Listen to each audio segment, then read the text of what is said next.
నాన్న గురించి, ఆయన వ్యక్తిత్వం గురించి నేను ప్రజలకి ప్రత్యేకించి చెప్పాల్సిన అవసరం లేదు.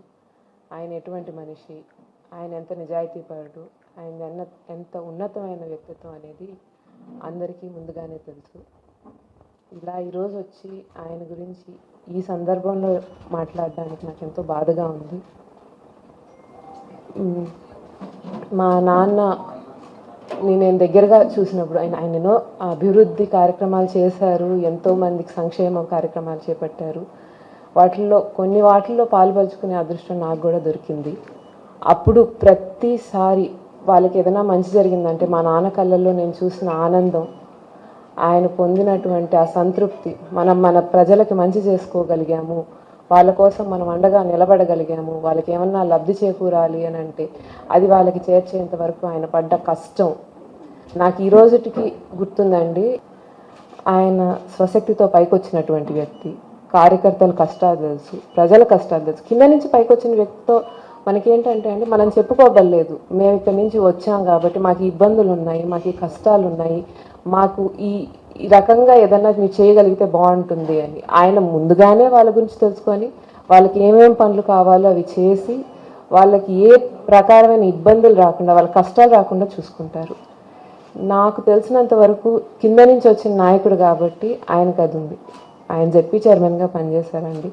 చాలామంది అంటారు ఆయన ఆ పదవికే వన్నె తెచ్చారమ్మా, అంతకుముందు జెడ్పీ చైర్మన్ అంటే వేరే మీనింగ్ ఉండింది, ఆయన పనిచేశాక ఆ పదవికి వేరే రకమైనటువంటి హుందాతనం ఏర్పడింది అని. సర్వేపల్లి జనాలు వాళ్ళ ఆశీస్సులతో ఆయన 2 సార్లు శాసనసభ్యుడిగా అయ్యారు. జగన్మోహన్ రెడ్డి గారి సహకారంతో మళ్ళీ మంత్రిగా కూడా పనిచేశారు. ఆయన మంత్రిగా పనిచేసిన రోజులు మా నాన్నని దాదాపు ఆ 2 సంవత్సరాలు ఒక 10 సార్లు చూసుంటాను నేను. ఆయన ఎన్నో పదవులలో పనిచేసిన ఆ పదవికి హుందాతనంగా పనిచేశారండి. ఏ రోజు పదవి ఉంది కదా మనం ఏమన్నా చేయొచ్చు, మనం ఎట్లయినా ఈ పదవిని వినియోగించుకోవచ్చు అనుకోలేదు. ఆ పదవికి ఉన్న గౌరవం, దాని పట్ల జనాలకు ఉన్నటువంటి గౌరవాన్ని ఎప్పుడు నిలుపుకున్నారు ఆయన. మా తాతయ్య కూడా ఎప్పుడు అనేవాళ్ళండి, ఎవరి మీదైనా కోపం వస్తే ఒక మాట అనండి, ఒక దెబ్బ వేయండి, వాళ్ళు పొట్టగొట్టొద్దు, వాళ్ళని బాగా చూసుకోండి అని.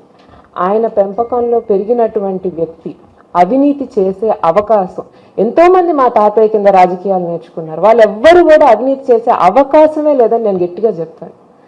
అటువంటి మనిషి మీద అవినీతి ఆరోపణలు చేసి ఆయన మీద కేసులు కట్టి, తప్పుడు కేసులు కట్టి ఆయన్ని కేవలం కష్టపెట్టాలన్న ఉద్దేశంతో తీసుకొని వెళ్ళి ఈ రకంగా అక్రమ అరెస్టులు చేసి జైల్లో పెట్టి ఆయన్ని ఇబ్బంది పెట్టాలనుకోవడం చాలా బాధాకరమైన విషయం.